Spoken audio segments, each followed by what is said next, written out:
Hi, my name is David Muriithi. Some of you know me by my alter ego DJ D-Lite, for my crazy hobby. I work a lot with creatives. I run a small organization called Creative Enterprise Center. And what we basically do is travel around Africa running capacity building workshops for creative entrepreneurs all over Africa, as I said. I'm also in real estate and a host of other little biasharas. I'm a true Kenyan. My journey with Gina and with GDCC, the group, goes back about 21 years.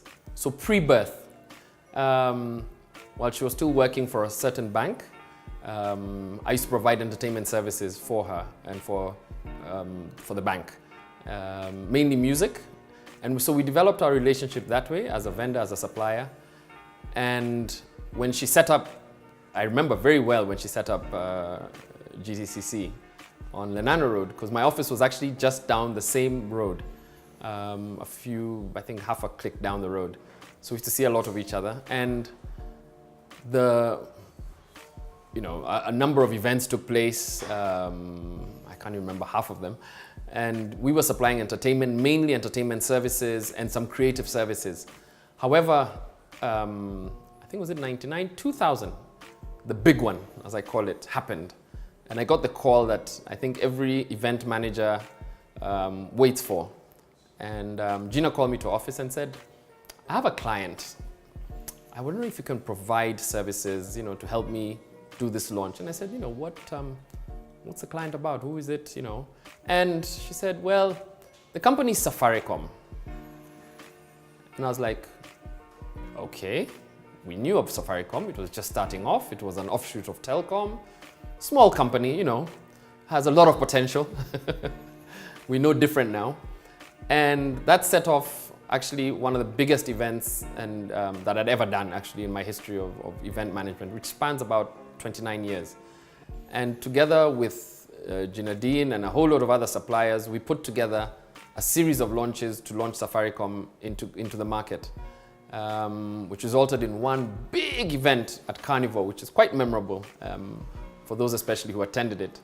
But subsequently, a lot of other smaller events, we worked very closely with GDCC, with Gina and GDCC, in both a private capacity and in a company corporate capacity. But the thing about Gina is this: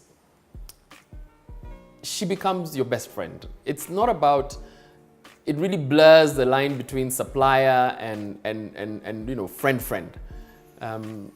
I'm glad to say Gina is one of my closest friends, and I hope hers back, because she develops more than just a supplier, relationship. She actually wants to build you, and I think that's one of the most fascinating things about Gina. She's really interested in what you're doing and really asks you about it, actually builds capacity in you. And I personally think that's where her success comes from, because she's built others in being so selfless, and that humility.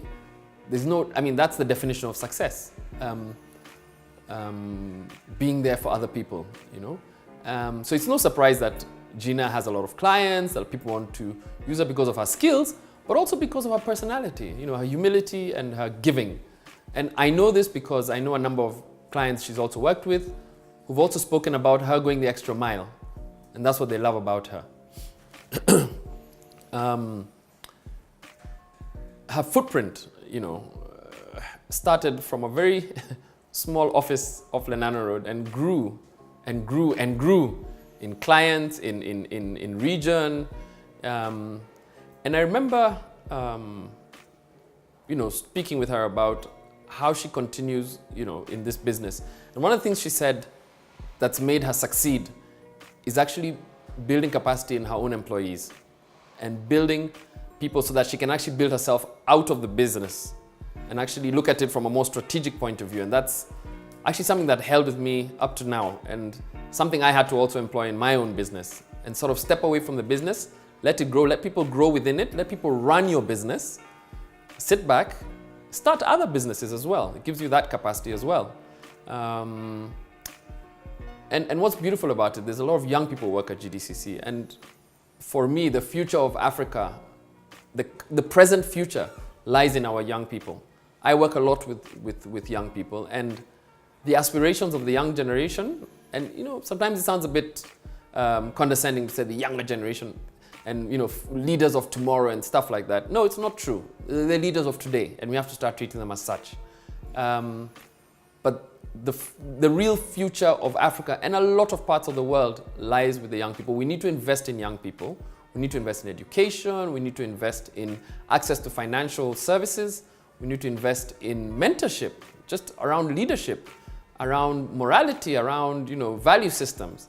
We need to invest in our youth endlessly. In fact, there's actually no limit to how much we need to do for our young people to develop themselves, because we've already seen a lot of success stories with young people developing apps and gaming and a whole load of businesses centered around technology. The offshoots of, for example, of M-Pesa, the offshoots that have come from it with Safaricom has been phenomenal. We've got young millionaires at the age of 23. So yes, the future for me, for Africa, lies in our young people. And we as individuals, as corporates, and as governments have to invest intensely in the youth. That's where the future lies. Happy birthday, Gina, and happy birthday, Gina Din Group. You finally come of age. I think you got your ID the other day. It must be, what, 2 years? So you're 20 now? So, time to now adult. No, seriously, I think it's been an amazing journey, and I can't wait to see what the next 20 years will hold. And I hope we're going to have a real big party. All the best. I'm David Muriithi, and you're watching Shaping African Conversations.